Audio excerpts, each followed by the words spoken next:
All right, big trades in the NBA this week, all over the league. Yes. This is like I don't think I've ever seen a bigger trade deadline than this.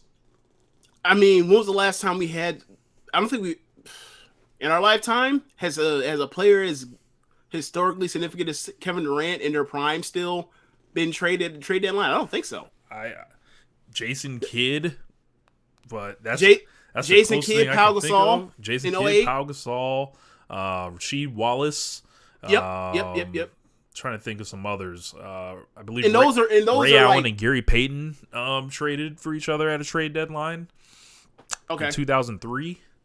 yeah, Besides, I don't think anyone's on the Durant level though, like that we right, named, because yeah, people just stopped trading superstars after a while, yeah, and also it's like this. when you trade someone of his caliber, it has to be. It's always like a thing where it's like we want him, we want this this person needs to be moved in the summer. They show up somewhere, they do the media first day of media for the new organization and take the pictures with the whoever other stars on the team and all that kind of stuff. This is just like wild, and chain reaction basically started from Kyrie. Kyrie is on his best behavior, thinking that if he don't show his ass, like he's shown his ass to the Nets all these different times for these 2 months while Durant's out, that he's going to that they're at the end of the year they're going to give him a max contract, and I got news for you, Kyrie. It didn't work, did it? right, and it's also really telling. It's like he puts in the push to ask for to get contract negotiations started, like when he basically has to like play for 2 months without Durant. It's interesting. It's like, oh, so when Durant has to play without you, it's all good and great. But now that you actually have to get a bit of that life, you don't like it, and you want but yeah, man, they told him, sure, let's put in his contract, and they put the stipulation in it. And look, not everybody's max contract is the same, right? Like Embiid's in Zion's, I don't know if he signed his extension or not, but they whatever. got all these injury provisions. Either way, it has a bunch of injury provisions in it. Kyrie's provision was, we will give you everything you want if you win the NBA title. And he's like, no, I shouldn't have to do that.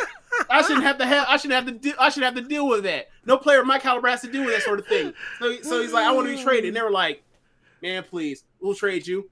And then there's a lot of talk of the Lakers, because there were talks of him wanting to be with the Lakers during the summer, and there's some word, we don't know whether or not whether there are protection. Well, word is both of those, the 27 pick and the 29 pick of the Lakers first rounders were put on the table, but we haven't heard word back if there were protections on either one of them. Mm-hmm. And then we heard that Joe Tsai told him, like, let the word out, is like, we don't know for sure whether it was like, we will trade him, but it will not be to Lakers, or it's like, we prefer, if all things are equal, to not trade him to the Lakers. Thank you, Joe Tsai. I appreciate that.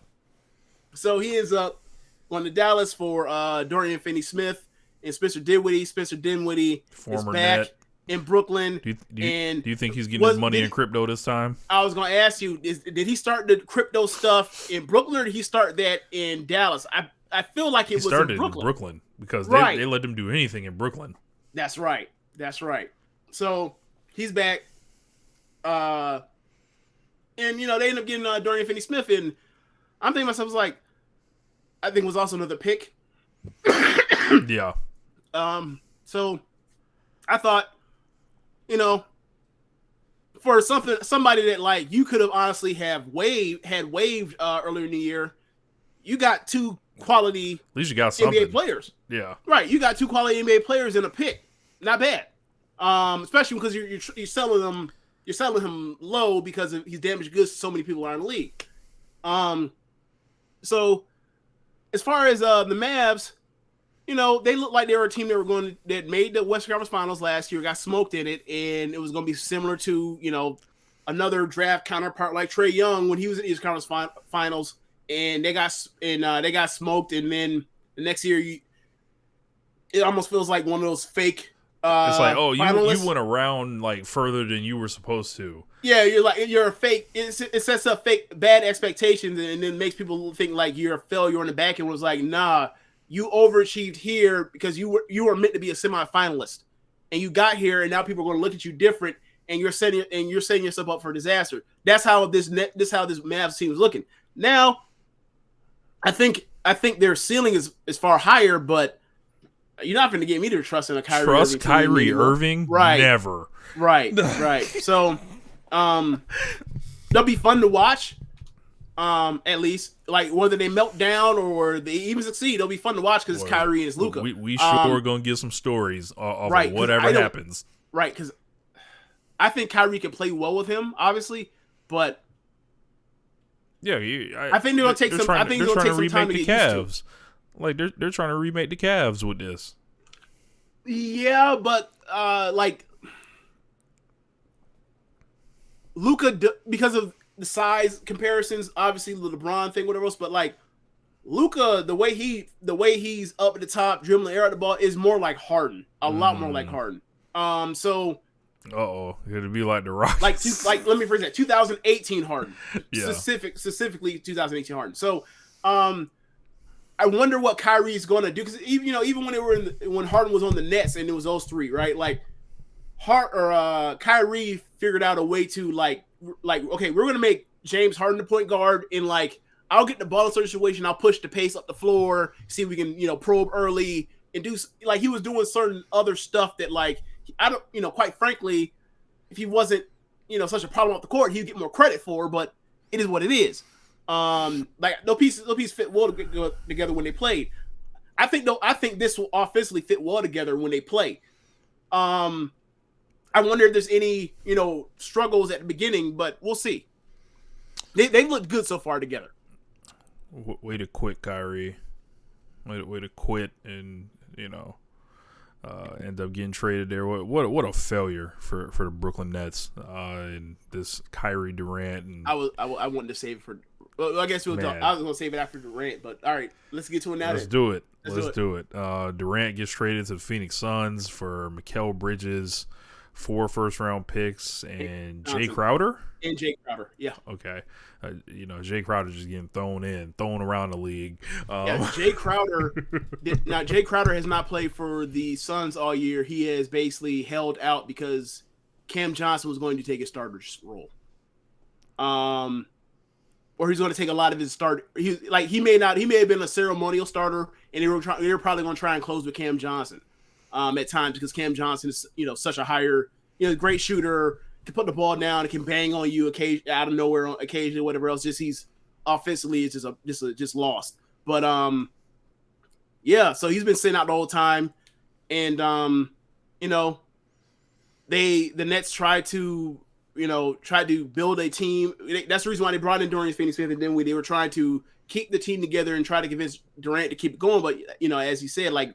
He asked for a trade request during the offseason to the Suns as one of his teams. And then, he basically had a meeting with Josai and Marks and said, hey, not Marks, wrong name, but their GM or head of basketball operations said, hey, I want to revisit. I want out of here. Like, this team's not good enough to compete. 34. Like, I want out. I asked you to take – I gave it on a shot. You saw me play. I was great when I played. I got hurt again, and then this shit has happened with me again, or with my sidekick again. It's over. I want out. They acquiesced, and then they held out until the trade deadline and said, "Hey, we want 4 picks. We want 4 picks." Like this, they got the same. They got everything they asked for during the offseason. Maybe not the inclusion of Crowder, but Crowder was getting rerouted to Milwaukee anyway. That was a throw-in. It didn't matter. We have that team, and like Durant's there, and like it looked like the Suns' window was just absolutely just closed shut. Like during that embarrassment in the second round last year, and like it's been squeaked back open for at least 1 more year. So that's interesting. Yeah. Kevin Durant, what a culmination of a couple years. Like, talk about highs and lows Jesus Christ. Talk about best friends. How many of us like dude like he left Steph Curry to go to hang out with his crazy friend Kyrie Irving. And this is how it worked out. Yeah. What? That's as succinct as you can make it. Yeah. Like in 25 years, I want someone to look Durant in the face and be like, "What were you thinking? What were you thinking?" Yeah, man. Obviously, huge failure. They won one playoff series. Ended up swept last year. Tumultuous insertions of Harden gutting the team of like future All-Stars like Jared Allen and different stuff like that, and then landing Ben Simmons in the then the fallout of this. Like this is you just trade away Jared Allen to get James Harden, and then your team's weakness is front court depth, and then like Jared Allen is like anchoring the best defense in the league. I think the Nets are. Shame on them for letting all this happen to them, and shame on them for condoning it. Like it's funny because it's like, all right, I've made my stance clear on these guys that took advantage of this shit and tried to do all this shit in Brooklyn and not liking how they handled that. The book, for those that don't know, if you read that what is it? What's it called? I have it on me. Matt O'Sullivan. I forgot what it's Matt called. Matt O'Sullivan. Can't Out the Hustle? Was Can't Out the Hustle? It was something like that.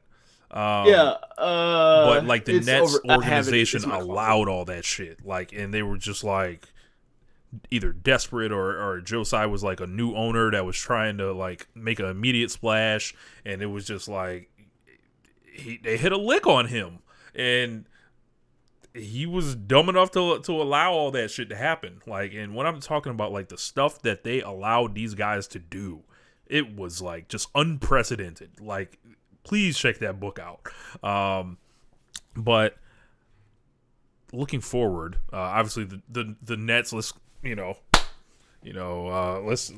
put let's put 2 packs up. No Shakur for the Brooklyn Nets and Steve Nash. Don't forget about him in this. Well, they fired him earlier in the year. Yeah. But Durant goes to the Suns, and on paper, they look like they're probably the favorite. And you look at the West now. The West has Kyrie, LeBron, Durant, Steph, Jokic, Doncic. Like the Clippers. This is so star-studded in this conference now. Fun. Like remember, like when there was like a short window where it was like, oh, okay, the West is kind of like coming down from that perch, and the East is ramping back up. Basically 2000. 19. Well, really, it's like 2000. Let's say 2020 through last year. Yeah. Like that. I think it's gone. Like, all right, now it's just the Bucks and the Celtics, and then maybe Embiid just decides to kick everyone's ass, and then can't nobody do nothing. But and then I didn't even mention the Pelicans or the Grizzlies. Right. Like this Western Conference is like somewhere else right now. As far as like the Suns, Durant gets hurt all the time at this point now. Chris Paul gets hurt always gets hurt. I don't know if this puts them over the top, but I feel better about their team today than I did yesterday. I absolutely do. So Chris Paul at the start of the season looked done. Like DUN done. Stick a fork in him. Like this should be the year he retired. Cone. And then at some point coming back from injury recently, like he looks like he looked last year throughout most season. So like he's circling the drain right now. But either way, he's now the third option as far as being the person who has to score a bucket when the shot clock running down now. He's never had this level of shot creation around him in his entire career. And like he was always playing with a hole in the lineup. Like it always seemed. He was always playing 4-on-5 or 3-on-5 on offense on like those Clippers teams. Yeah. So now he has like the big wing scorer that he's never had in his entire career in Durant. The problem is, can they stay healthy? And 2, can they find a third big that can get like that can function as somebody that can guard somebody in case they like. Well, let me start that. I'm gonna start that back because like they run to the Bucks, they're done. Like that's a terrible matchup for them, right? Like, I don't think the Suns can guard a soul. I think they can guard better than some of these. I think they fare better than like the Mavs or the Nuggets do defensively. Quite frankly, definitely better than the Mavs. The Mavs definitely can't guard a soul. Yeah, and the Nuggets, like, you can tell me about Jokic the last 2 years and what his numbers like defensively. I just saw Embiid give him 50, and in playoff games, you can still hunt him. And the thing with hunting him is like, this is the reason why they end up getting their ass kicked in the West Conference Finals against the Lakers. Like, if you have shooting on the floor, you can hunt him, and if you can't get him off enough pick and roll and the shot clock's winding down, you can just pick Jamal Murray. Jamal Murray has now rounded into shape offensively, like now of late, but like he's still the same defensive player he's always been, which is poor. So like, think of when you think of pick and roll. You think of a point guard and a big man coming up. They're weak at the point of attack, and they're weak at the at protecting the rim behind it. Like, what is like there are leaking. Like in the playoffs, they're going to get exploited. Like, so they're going to have to score a lot of points, and they will score a lot of points. But it's going to be such a hard task to try to get. If they're ever behind in the game, it's like, can they get 2 stops in? Can they get 2 or 3 stops in a row to come up? And it's like, no, there's not. So like, I have a hard time trusting them to get out the West. Pat So Beverly with this team, finally contributed something. So with this Nuggets, so with this Suns team, like, it's just like when any of these other Durant teams that he's had, like when Harden was on the Nets or when he was in Golden State, where it's like there's amazing amounts of space, there's amazing amounts of well, maybe even more than or not maybe, definitely more than Golden State, where it's like shot creation, mid-range shot creation, like, and then like any mismatch with put into a pick and roll with Ayton is just it's terrible. Like, Ayton screening for any of those three with those other three on the floor, space in the floor is it puts you in a torture rack. And also, we don't know if DeAndre Ayton really even wants to like play here. So that's true. But like when he starts catching these lobs, he's gonna like it a lot. He's gonna like his life a lot more of late. Like, obviously, like, I think the way it seems like most of his issue is like Monty Williams. But at this point now, when Kevin Durant's on the team, is like, hey man, I can tell you right now he's going to be a Monty Williams guy. I know Chris Paul's a Monty Williams guy. I know Devin Booker's a Monty Williams guy. And the person they just traded for is definitely going to be a Monty Williams guy as well. So it's going to be looking around like, okay, these are the 3 best players I always got the ball. Am I going to shape up or am I going to be made fun of for the rest of my career? Because I'm the reason why moping around made this a failure. So it's going to be on him. And he's young. He's still young. He's what? Is he even 24? I think he's 24, I think. Yeah. So, we saw a lot of, we've seen so much from him, in 2021 and even 2022 up until the playoffs, that particular round. So like, I'm not ready just to write him off. Mm-hmm. But we'll see how this goes. But I think offensively, they're just going to be lights out while they're healthy. Like I said, while they're healthy. I still probably just based off of the health and the age stuff, I still think the Bucks or the Celtics to win. Whoever wins the Eastern Conference is going to win. It'd be my pick. And I probably go with the Celtics because like I don't like this Chris Middleton stuff is going on right now where he's in and out the lineup and stuff. Yeah. Like, if Middleton just plays last in that series, they win. But it's been a year now. Or, that was last season, and he's still in and out the lineup, and not, himself again. So I think the Celtics right now. I think I'll have to go with the Celtics as my favorite right now. What are you thinking on it? Favorite to win the title. I guess until the Warriors are dead and gone, someone's going to have to show me with those guys. Like, by the time, it gets to the playoffs, I feel like they'll probably be where they need to be. But I trust Steph. Like, what's funny? I just think people are. I think they're playing possum. and I hate this. And normally, like, I wouldn't like if they end up like a 6, 7, or 8 seed. It's hard to really take them serious, right? But if there was one team I would believe in, it would be them from that portion, because they're not going to lose to the Grizzlies. Like, that's not going to happen. Like, I will say that, like, they've had as much injury as any of these other old teams. But the thing is with them over the years is outside of 2019 and 2020, right? Outside of those 2 years, I clustered on them back to back. They've had injuries at like fortunate times where like someone was going to miss like 6 weeks or a month, and like they get hurt, and then they come and they'll be ready by the playoffs. They've been obviously outside the 2 years that clustered on them back to back, like they've been kind of lucky. And like Steph got hurt, and like Steph, like you hear like it's not anything you need to be worried about structurally, but it's very painful. So he's out, and it's like, okay, so he'll be back. And when he's back, you already know he's going to get, right? It's been Steph Curry, what Steph Curry is brought to you outside of some couple weird games in the playoffs here and there. But you know you're going to get out of him 5 or 4 times out of a series. So, yeah. Somebody going to have to eliminate them boys for me. I am concerned though about like where they end up in the standings. If they, I think it's really tough if they're a 5 seed. Mm-hmm. If they're a 4 seed, I'm like, okay, I think they still do that, but I think the 4 seed is a real tough ask. And Nuggets are in like the standings are so bunched together right now in the West. So you can fuck around and be 8 seed real quick or 7 seed real quick. Like because remember the thing how bad the Suns were playing, and we were like, yo, they're done, and like they're the last I checked, they were the 3 seed. Yeah. And they're about to get Kevin Durant after the break.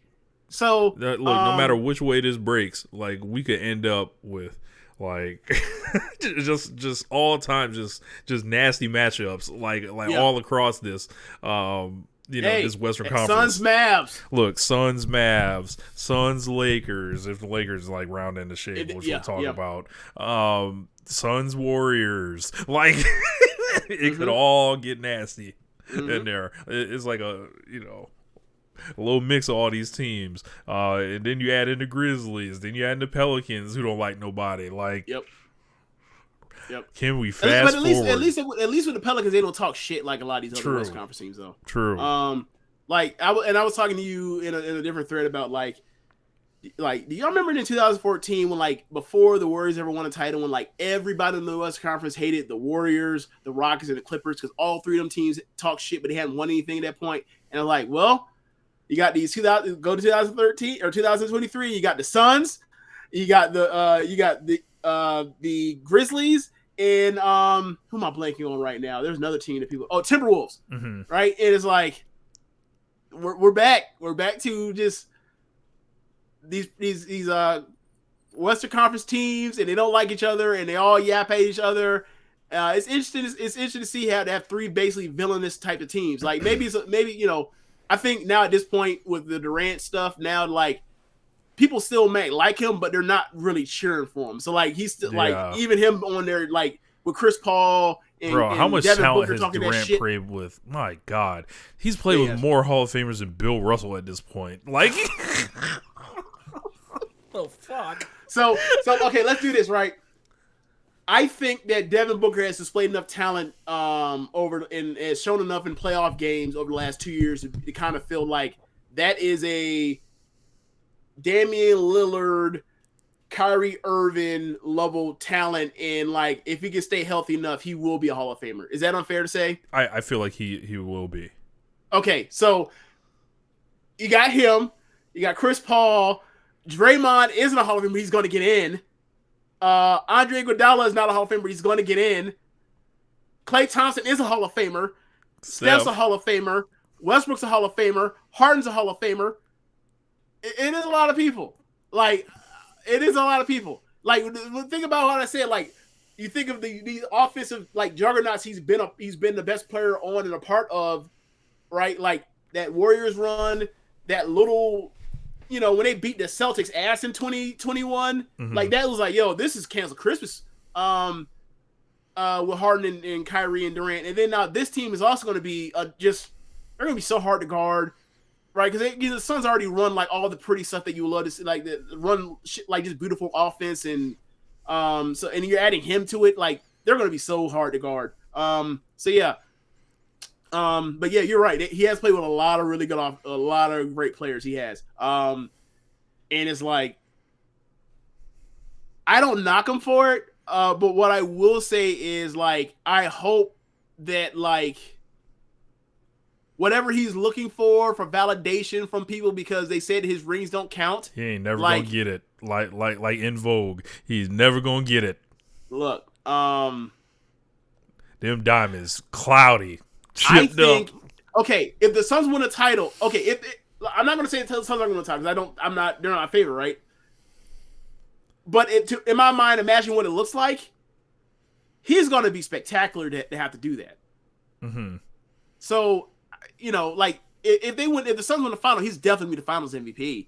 And that team is not, and that's some team like he's a missing piece, right? Like he's like they were done. Their window was closed, shut forever when they lost to the Mavs second round after Chris Paul got worn down in that first round, like just done.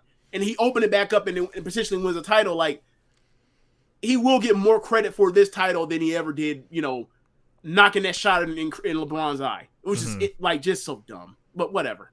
So let's move on to your team, the Lakers.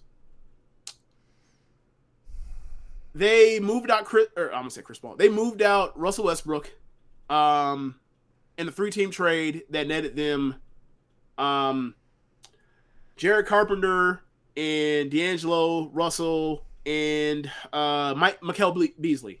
I'm sorry. And you also gave up the 27 pick, not 29, right? 27 pick? 27 pick. The 27 first round pick the Lakers had. Traded Pat Bev for Mo Bamba. That's right.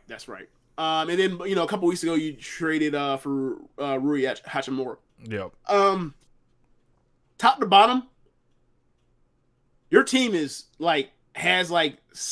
8 NBA players, like NBA quality players, as opposed to these minimum looking players. So like the team is going to be a lot better. I think they might just be in a big hole, and like who knows when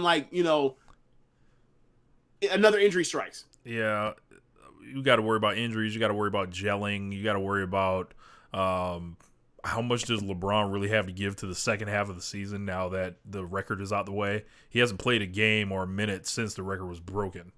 Yeah, he got injured. Like he was doing something with his foot at the end of that game, and I thought like, okay, well, we've seen him, mess up an ankle or whatever else and tie his shoe back up and go back out there and play, and then like he's not missed 3 games since then. It's like, should we be concerned? Right. Then you got Anthony Davis, who you can. This is my I trust 2 Anthony weeks, Davis. 3 weeks. Yeah, this is my I trust Anthony Davis phase. So, I don't like the way Russ was treated pretty much his whole tenure, and he's been traded to the Jazz, Utah. And then Utah. Has he been bought out yet? Presumably, he's a buyout, like waiting to happen. So everyone is basically reported like he will not play for them. Yeah. So I didn't like the way Russ got treated. I guess I am happy for him in one sense, so he doesn't have to be a scapegoat anymore. Whatever happens to this team, will happen to this team on its own merits from this point forward. The moves that they made, they're cool. I just don't think it's enough. Like, it can't be enough. To win. Yeah. Oh, definitely. It just can't be enough. It's like like people were wanting us to gut the team just for the sake of LeBron having this birthright to have like this stacked up team. Like, it doesn't work that way. It's like dudes get old. Like, and he's scoring all these points. He doesn't have the same effect on the game that he once did. It's okay. Right.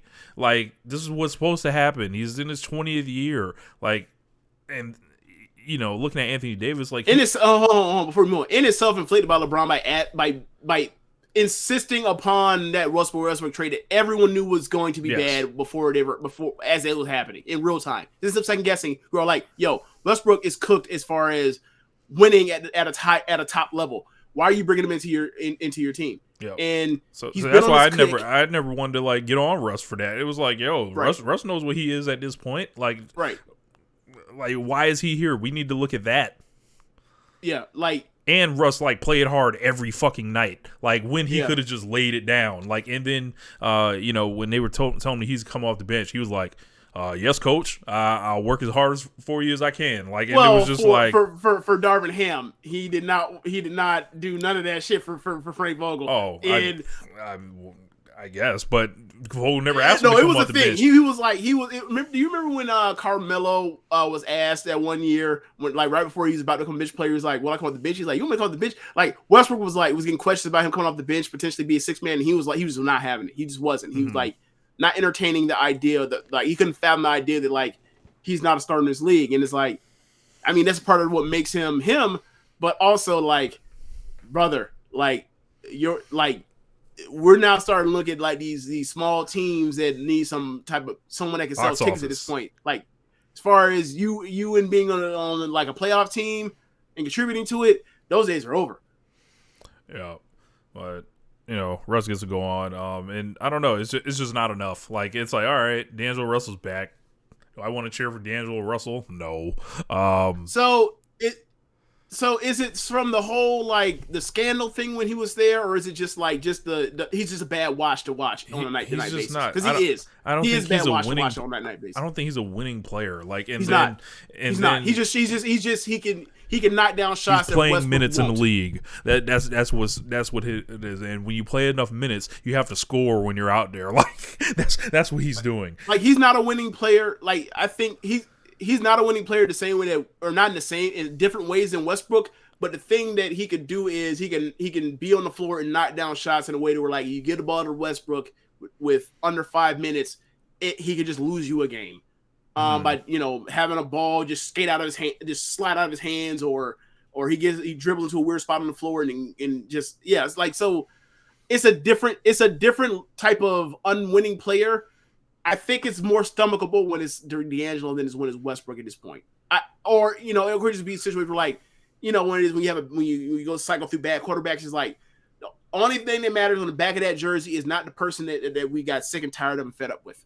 Mm-hmm. So I think it might just be as much as swapping that kind of stuff out. And then they better not extend him. They better not extend him. And they were talking about it, I heard, but I hope